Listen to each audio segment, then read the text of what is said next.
Morning. Good morning. Call this meeting to order. Will the clerk, we have attendance already up, so will members record their attendance on the electronic voting board?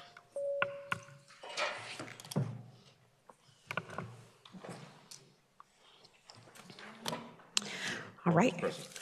Looks like a quorum is present. Thank you. So this is our first meeting for the CTI Communications Subcommittee.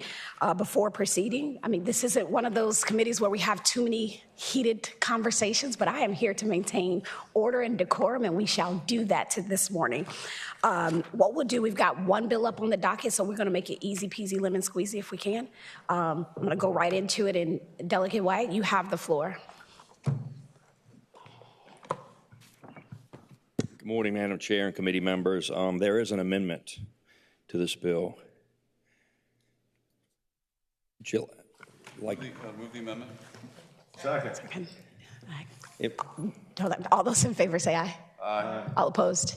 All right, the amendment has been properly moved and it is before us. Madam Chair, and what the amendment does is better clarify after receiving feedback from controllers or internet service providers to exclude them in this bill be crafted just to target social media platforms. So House Bill 1817 is the bill before you today. The bill requires that current social media platforms are subject to the provisions of the Children's Online Privacy Protection Act and now must obtain parental consent prior to permitting any minor from creating an account with a social media platform.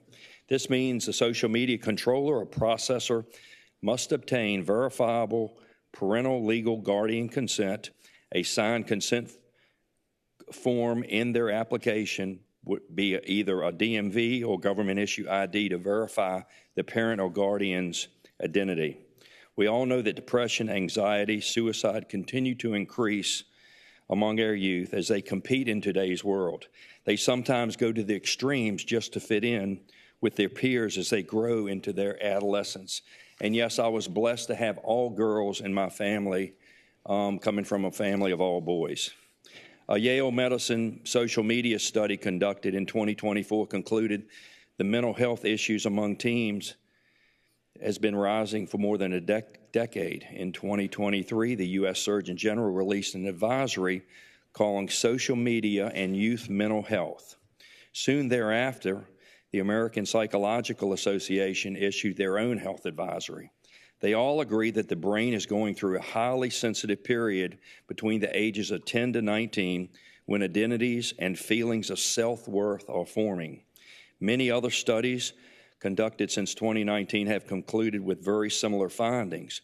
One from the Mayo Clinic found that teens between 12 and 15 who use social media more than 3 hours each day face twice the risk of having negative mental health outcomes, including anxiety and depression. And we all know the harm that can come to our children when adults who pose as children use chat rooms to lure them in. We just heard the state of the Commonwealth that teens on average who spend more than 7 hours a day on their phones have an increase on females of 167% of suicide increase and 145% increase of depression amongst young boys. So this bill's sole purpose is to protect our children and grandchildren by requiring that social media platforms that operate in the Commonwealth add a parental consent page to the account when creating the account.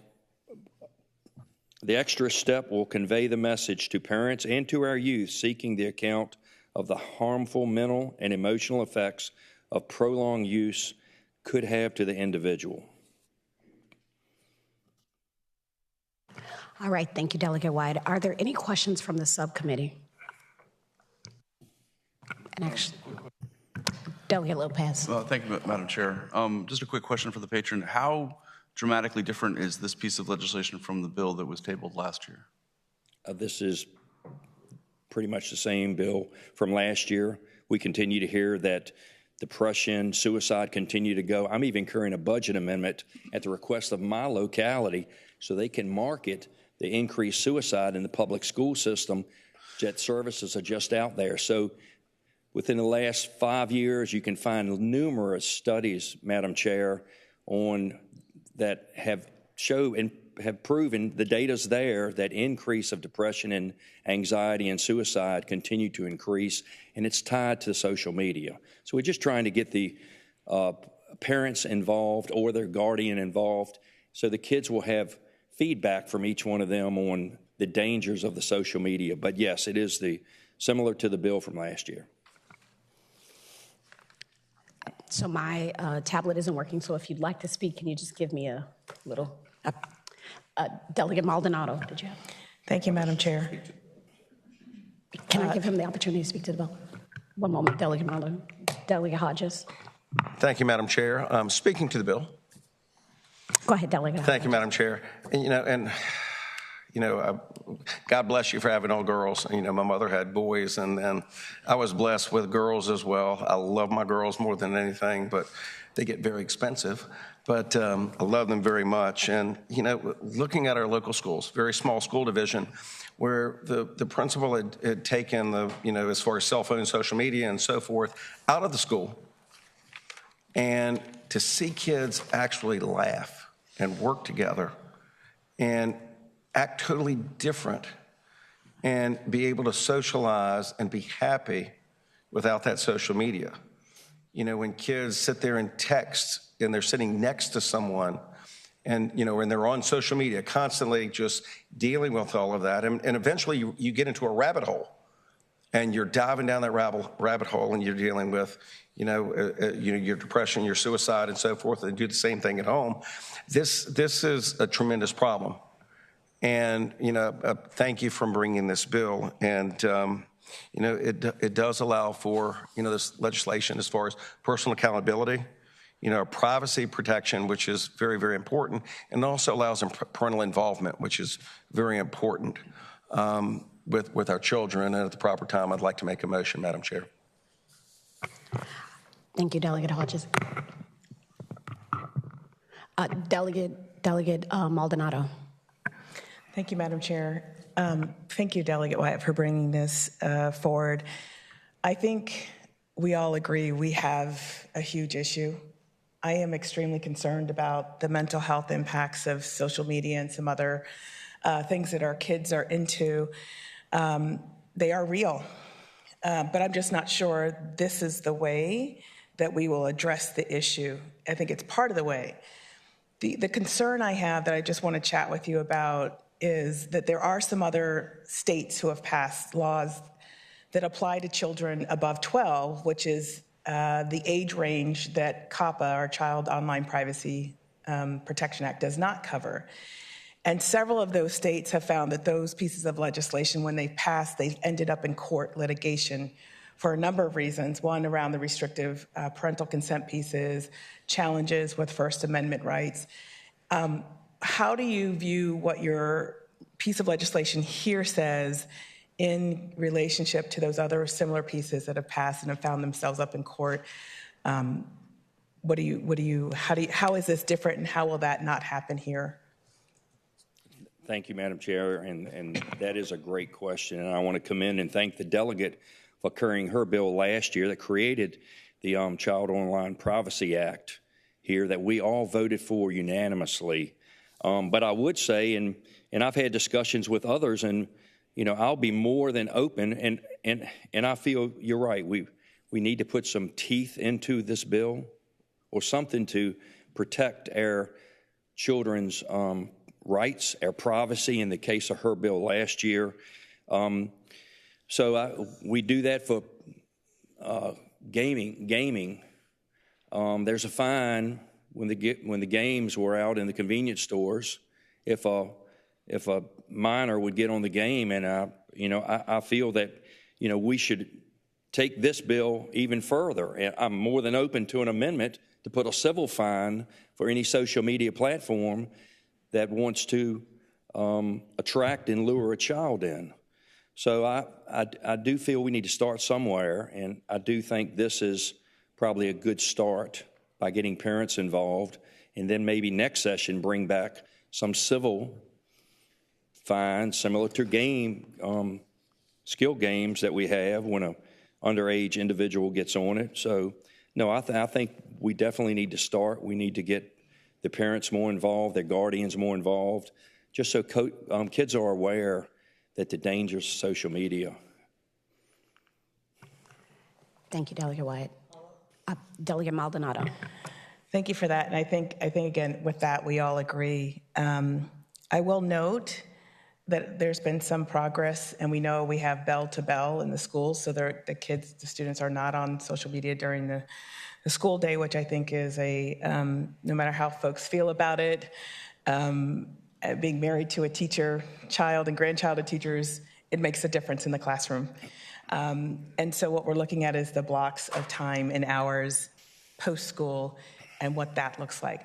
I think all these points are really important. I just don't think we've answered the question about how this doesn't get preempted by COPPA. That's always been my concern. That was my concern last year. It remains my concern this year. Okay. So is there anyone here wishing to speak in favor of the bill?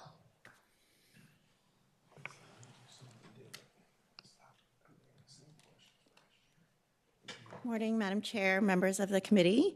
My name is Dr. Alexis Aplaska. I'm a pediatrician, child and adult psychiatrist, and the Chief Medical Officer of Virginia Department of Behavioral Health and Developmental Services. I've worked here as a pediatrician and child psychiatrist in the emergency department. I've witnessed countless numbers of kids in crisis and parents struggling to navigate their child's digital presence, often unaware of its extent until a serious mental health issue arises. 95% of U.S. teens are on social media, and 40% of children aged 8 to 12 are online, often without understanding the risks or terms of data collection. So requiring parental consent ensures that parents are informed and can safeguard their child's privacy and well-being, and a very simple fact. The 2023 U.S. Surgeon General released an advisory highlighting the need to safeguard our children from the risks of social media, and this bill is aligned with the recommendation of those health experts. So I thank Dr. Delegate Wyatt and members of the committee. Thank you. Is there anyone in the audience wishing to speak in opposition to the bill?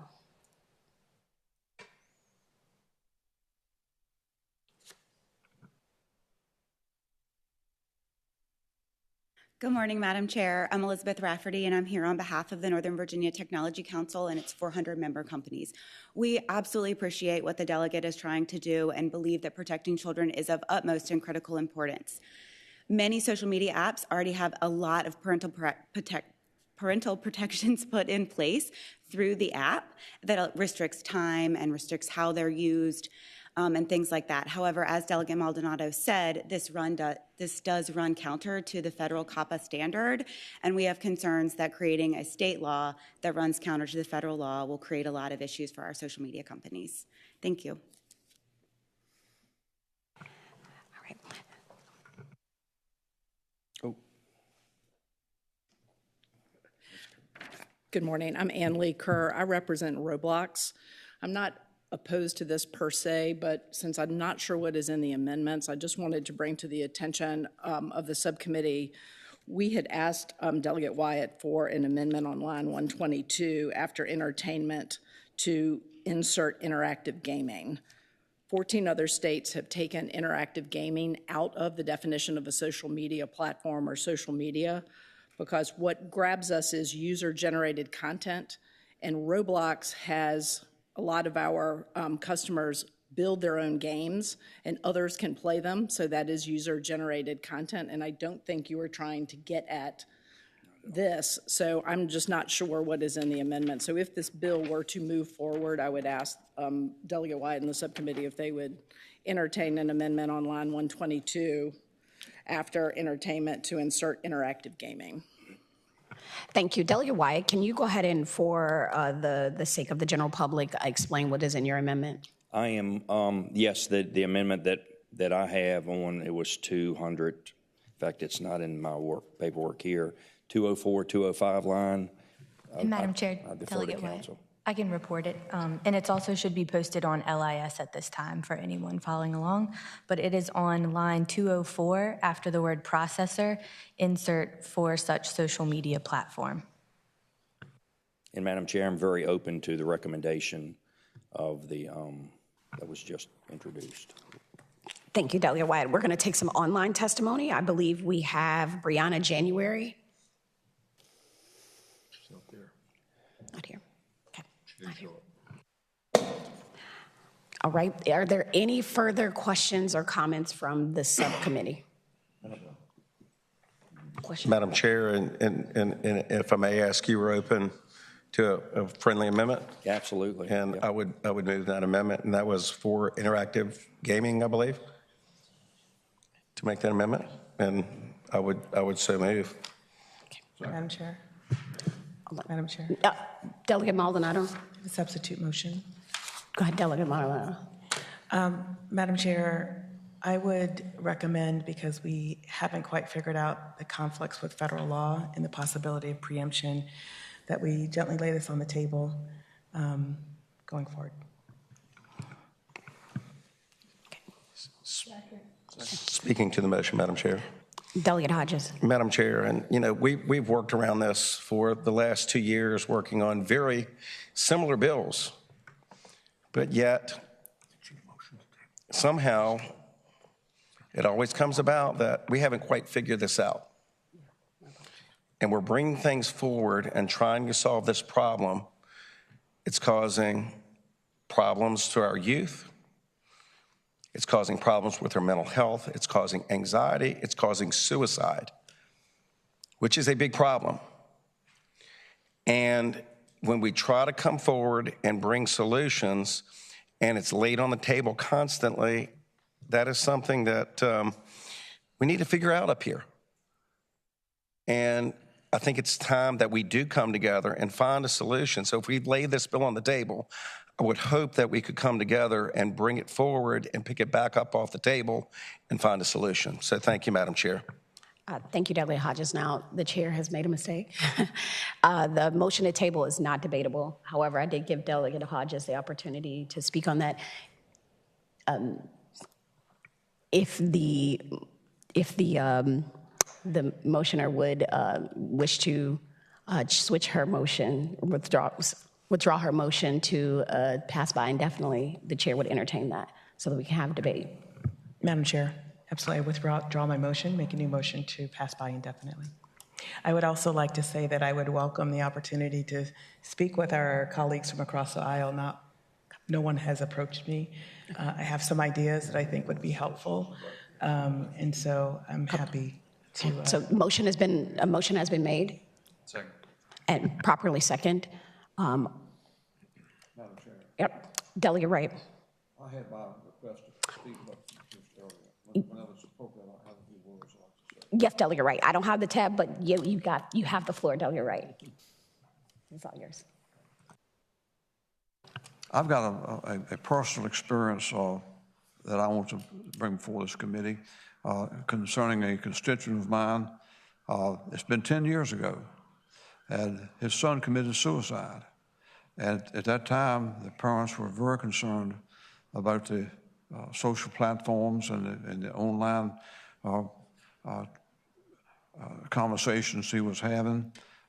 His father was called out early one morning, and his son had committed suicide, and he had to identify him. It was a traumatic experience, and he still hadn't gotten over it to this day. He wanted to be here this morning to testify. But there was remarks made earlier about we need to have a starting point. Well, we do, and we also need to have a goal to where this could eventually go, to take care of parents' concerns whose children do commit suicide, because it is happening. And what we were trying to solve at that time was to create a method for the parents to obtain the content of their children's social platforms after they committed suicide, so they could try to figure out, put some closure to the situation. So it looks like we're having trouble even making a start when we've got a lot of work to do beyond this.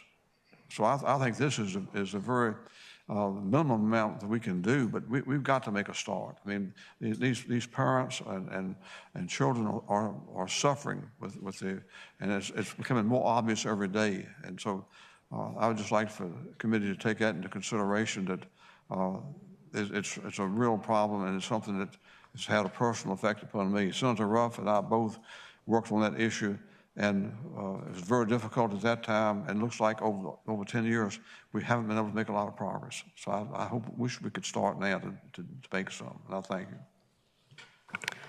Delegate Siebold. Thank you, Madam Chair. I just, wanted to comment real quickly. I'm the mother of 2 teenagers, and social media is a problem in our home. I know they're on there, so parent consent wouldn't have made a difference in this situation, because I do know they're on social media.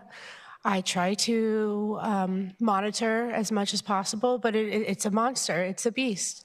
And parents like me are working really hard to ensure the safety of our kids. But you're right, it is something that we need to we have to grapple with, and it is something that is very challenging.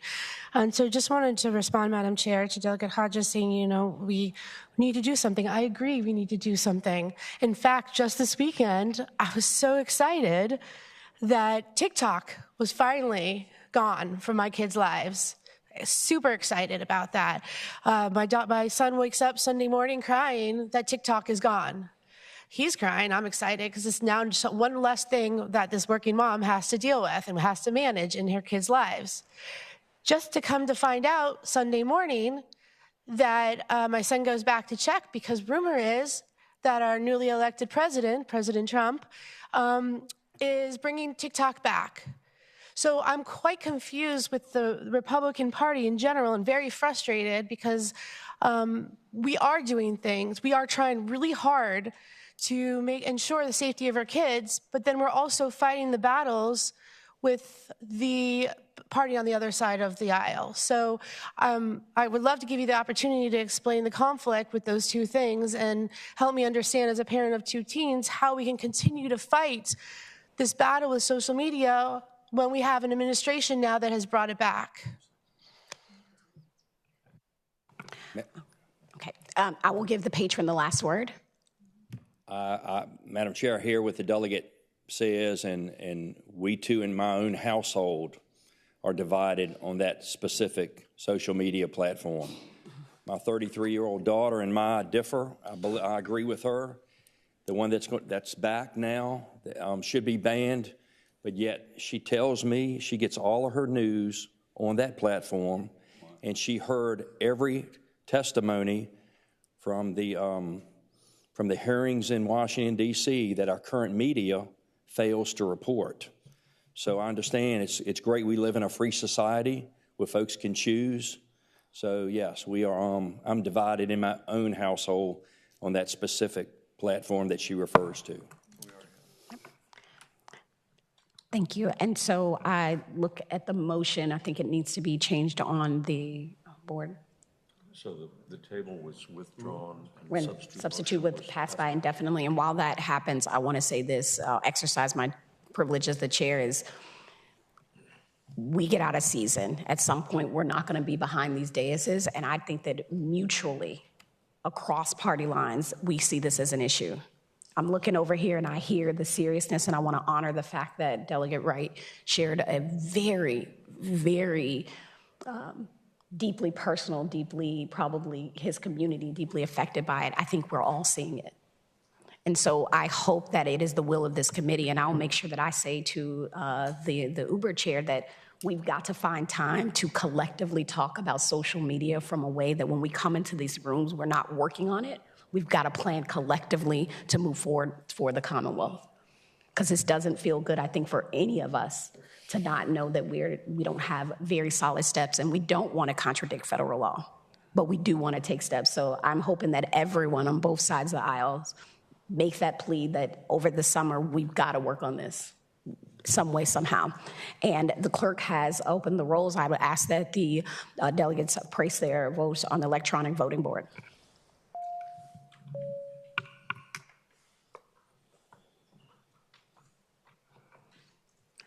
The clerk will close the rolls, and your bill, House Bill 1817, is passed by indefinitely on a vote of 6-4. Thank you, Delegate Wyatt. Thank you, Madam Chair and committee members.